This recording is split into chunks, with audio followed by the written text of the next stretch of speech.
बड़ी खबर है बालोतरा से, जहां सुप्रीम कोर्ट की सख्ती के बाद बड़ी कार्रवाई हुई है। जोजरी लूनी नदी प्रदूषण पर प्रशासन हरकत में है। बालोतरा के सिनेड़ गांव में ध्वस्त हुई कई फैक्ट्रियां और कृषि कुओं की आड़ में कपड़ा प्रोसेसिंग चल रहा था। प्रदूषित पानी जमीन में पिरोने का खुलासा किया गया है। सुप्रीम कोर्ट की सख्ती के बाद जोजरी और लूनी नदी में फैलते प्रदूषण को रोकने के लिए प्रशासन ने बड़ी कार्रवाई शुरू कर दी है। जोधपुर में कुछ दिन पहले अवैध कपड़ा फैक्ट्रियों पर कार्रवाई की गई थी और अब बालोतरा में भी प्रशासन सक्रिय हो गया है। आज सिवाना उपखंड के सिडेर गांव में करीब आधा दर्जन अवैध कपड़ा फैक्ट्रियों को ध्वस्त किया गया।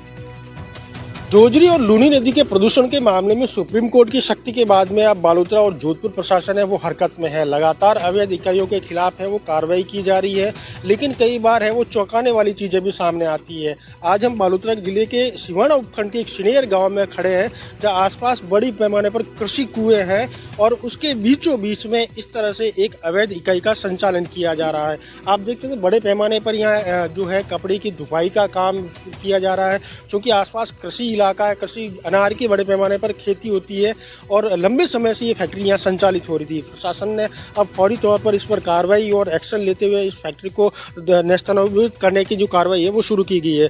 तस्वीरों में आप साफ तौर पर देख सकते हैं कितने बड़े बड़े तालाब यहाँ बनाए गए हैं प्रदूषित पानी के, और जो पूरा प्रदूषित पानी है वो जमीन के अंदर है वो अब डाला जा रहा था या उनको पिरोया जा रहा था। तो कहीं ना कहीं कुछ रुपयों के लालच में जो है यहाँ के भोले भाले किसान हैं, इन व्यापारियों के या जो फैक्ट्री संचालक है इनके बहकावे में आकर ये कदम उठा लेते हैं। हालांकि उनको ये नहीं पता इससे आने वाला जो नुकसान है उसका अंदेशा उन लोगों को नहीं है। किस तरह से अवैध फैक्ट्रियों का संचालन यहाँ किया जा रहा था, लंबे समय से संचालित हो रही थी, तो कहीं ना कहीं इसमें प्रशासन की मंशा भी साफ जाहिर होती है, या उनकी अनदेखी कहे या मिली भगत कहे वो भी साफ जाहिर होती है। क्योंकि लंबे समय से इस तरह से फैक्ट्रियों का इन कृषि इलाके ग्रामीण इलाकों में संचालन होना कहीं न कहीं प्रशासन की भूमिका पर भी सवाल उठाता है। सुप्रीम कोर्ट की सख्ती के बाद में अब ग्रामीण इलाकों में भी जो अवैध इकाइयां हैं उनके संचालन को रोकने के लिए या उनको नेस्तनाबूद करने के लिए जो कार्रवाई है लगातार प्रशासन द्वारा की जा रही है। तस्वीरों में आप साफ तौर पर देख सकते हैं कि सिवाना उपखंड के सिनेर गांव में एक अवैध इकाई है, उस पर है वो प्रशासन का पीला पंजा है अब चलना शुरू हो गया है। RSPCB की टीम है, रेवेन्यू विभाग की टीम है, यहाँ पर पुलिस प्रशासन मौजूद है और इन फैक्ट्रियों को अब है नेस्तनाबूद करने की कार्रवाई की जा रही है। हमारे साथ सिवाना उपखंड के जो तहसीलदार साहब हैं वो साथ में मौजूद है। सर, क्या कार्रवाई हो रही है? देखो, पोल्यूशन कंट्रोल बोर्ड की ओर से टीम आई थी और उनकी ओर से पहले में सूचित किया गया था कि ये अवैध निर्माण हो रखा है, इसलिए तोड़ना है। आज RO साहब पधारे हुए और उनके मार्गदर्शन में मैं मौका मजिस्ट्रेट के तौर पे मौके पर उपस्थित हूँ और ये कार्य जो अवैध निर्माण कर रखा था फैक्ट्रियों का उनको तोड़ा जा रहा है। ये जो जमीन है, ये जो भूमि है, ये क्या किस्म की, क्या कमर्शियलाइज है या एग्रीकल्चर है, क्या है? ये कृषि भूमि है और इसके संबंध में हमने जो 177 की कार्यवाही RT एक्ट के तहत प्रस्तावित कर दी गई है, जो विचारण है। क्या सूचना थी, कब से चल रही थी, अब जो है फाइनल क्या डिसीजन? सूचना तो अभी मिली और पूर्व में मिली थी, उसमें डिसमेंटल हो गई थी ये लोकेशन। अब दोबारा मिली तो दोबारा की जा रही है कार्रवाई। जिस तरह देख सकें, जिस तरह से अवैध इकाइयों पर जो लगातार कार्रवाई है वो साफ तौर पर देखी जा सकती है कि लगातार प्रशासन का पीला पंजा है वो चल रहा है। हम तस्वीरों में आपको दिखा दें कि किस तरह से बड़े बड़े पॉन्ड यहाँ बनाए गए थे, बाकायदा कपड़ा सुखाने का और सारा जो वो है डिस्मेंटल किया जा सकता है। हमारे साथ प्रदूषण विभाग, नियंत्रण विभाग के RO मौजूद हैं, उनसे जानेंगे किस प्रकार से सूचना मिली थी, क्योंकि लगातार बालोतरा जिले में चाहे जैरला हो चाहे अन्य ग्रामीण इलाकों में अवैध जो एक्टिविटीज़ है कपड़ा फैक्ट्री को लेकर सुप्रीम कोर्ट का भी सख्त निर्देश है कि इस तरह की एक्टिविटीज़ को तुरंत रोका जाए। क्या इन्फॉर्मेशन मिली थी और क्या कार्रवाई होती थी? ये जस्ट एक वीक पहले ही दिसंबर के लास्ट वीक में संगीत लोढ़ा साहब का इस तरफ समदड़ी की तरफ दौरा हुआ था। टाइम में पता लगा था कि इधर जो सिनेर में अवैध डाइंग वाली यूनिट जो है वो चालू हो गई है। लोकेशन है सर, क्या लोकेशन है, किस तरह की भूमि है, आसपास का इलाका कैसा है और किस तरह से यहाँ जो कपड़े का प्रोसेसिंग किया जा रहा है? आप देख रहे हैं पीछे की साइड में बिल्कुल अनार की खेती हो रही है, बहुत बढ़िया बढ़िया अनार लगे हुए हैं। लेकिन इस अनार में इस तरह का ये डाइंग वाला रासायनिक अगर पानी जाएगा तो आने वाली नस्लें उसका उदाहरण होगी, लूले लंगड़े पैदा होंगे, स्किन की बहुत सारे कैंसर्स वाली डिजीज़ होंगी, हार्ट अटैक की समस्याएं बढ़ेगी और ग्राउंड वाटर जो है वो सीधा इसके अंदर परकोलेट होके जा रहा है तो सारे कुएं ख़राब हो जाएंगे। तो इसको इस तरह का एक्शन और आगे भी देखने को मिलेगा? आज सुबह से ये तीसरी इकाई है जो हम इसको ध्वस्त कर रहे हैं पूर्णतया।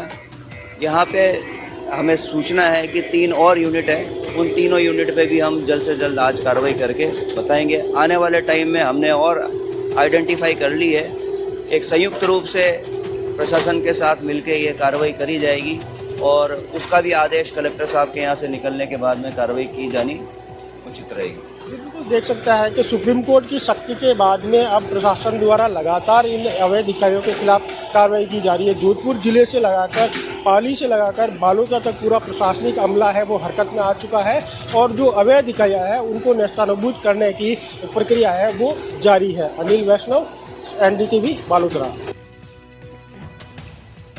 चलिए आगे बढ़ते हुए बड़ी खबर धौलपुर से बता देते हैं। मुख्य नहर बंद होने से किसान बेहद परेशान हैं। आलू और सरसों की फसल को पानी नहीं मिल पा रहा है और पानी नहीं होने से सिंचाई के लिए किसान तरस रहे हैं। गेहूं की फसल सिंचाई के अभाव में सूखने को आई है। जल संसाधन विभाग के अधिकारी मनमानी करते नजर आ रहे हैं। सिंचाई के लिए पानी नहीं मिलने से किसानों की दिक्कतें बढ़ चुकी हैं। दरअसल गेहूं सरसों की फसलें सूखने की कगार पर हैं। ये है कि पानी की जरूरत है हमें। गेहूं की फसल तैयार है बा के लिए, आलू की फसल तैयार है बा के लिए, सरसों की फसल तैयार है बा के लिए। तो पानी कब से नहीं मिल रहा आपको? कितने दिन हो गए? कम से कम आज 6 दिन 7 दिन हो गए। पानी आ नहीं रहा? हाँ, नहीं आ रहा। राजसमंद से बड़ी खबर है। 7 दिन से लापता युवक का कुएं में शव मिला है। बिना बताए घर से लापता हो गया था युवक। परिजनों ने अज्ञात लोगों पर हत्या का आरोप लगाया है और शव मिलने के बाद से ही ब्राह्मण समाज में जोरदार आक्रोश है। कार्रवाई होने तक शव उठाने से इनकार कर दिया गया है। 2 दिन पहले ब्राह्मण समाज ने कलेक्ट्रेट पर प्रदर्शन किया था। घासा थाना क्षेत्र के बाड़ा बावड़ी गांव में शव मिला। अब उदयपुर से बड़ी खबर जान लीजिए। निजी अस्पताल में नवजात की मौत हो गई और मौत के बाद परिजनों ने हंगामा किया। डॉक्टर्स और स्टाफ पर लापरवाही के आरोप लगे हैं। बता दें NICU के बाहर नारेबाजी की गई, हंगामा किया गया। महिला ने 25 दिसंबर को बच्चे को जन्म दिया था। बच्चे को कुछ दिन ICU में रखा गया था, फिर जनरल वार्ड में शिफ्ट किया गया था। 5 जनवरी को बच्चे की आंखों इन्फेक्शन हुआ जिससे उसे NICU में भर्ती कराया गया। आज सुबह बच्चे की इलाज के दौरान मौत हो गई। मौके पर पुलिस ने समझाइश की कोशिश की। पुलिस की समझाइश के बाद मामला शांत। 25 तारीख को यहाँ एडमिट हुआ था और 26 को मेरे मिसेज की डिलीवरी हुई। मतलब 2 दिन 3 दिन बच्चे को NICU में रखा, फिर 3 या 4 दिन हमारे पास वार्ड में रहा था। उसके बाद में उसमें आइस में इन्फेक्शन हुआ, उसके लिए NICU लेके गए थे। तो उसके हिसाब से डॉक्टर ने बोला 24 घंटे में छुट्टी दे देंगे। ठीक है, फिर 3 दिन हो गए, 4 दिन हो गए। फिर ये कल का जो दिन था ना नाइट में, तो मैं लेट ही आया था यहाँ हॉस्पिटल में। फिर इन्होंने क्या, वो मेरे सासू जी से दवाइयाँ मंगवाई थी, तो वो दवाई लेके आए। हमें कौन सी दवाई मंगाई, बच्चे को रात में क्यों मंगवाई, हमने सर्च भी किया था, वो देखे भी थे। ठीक है, उसके बाद में ये रात को इंजेक्शन मंगवाया और वो हाई डोज दे दिया इन्होंने, मैडम ने यहाँ पे हाई डोज दे दिया। तो उसके बाद बच्चा ऑफ हो गया। अच्छा, 4 बजे फिर मेरे को बोल रहे हैं अब बच्चा सीरियस है। और जब मैंने एकदम गेट खोल के चला गया तो वहाँ मॉनिटर स्क्रीन पे मतलब एकदम 0-0 दिख रहा था, डैश डैश। और 3 डिस्प्ले थी और तीनों डिस्प्ले पे कुछ नहीं दिख रहा था, बच्चा ऑफ हो गया था। और जबकि ये मेडिकल स्टाफ मानने के तैयार नहीं है और इन्होंने हाई डोज दिया है। और ये इस हमें यहाँ इंसाफ चाहिए।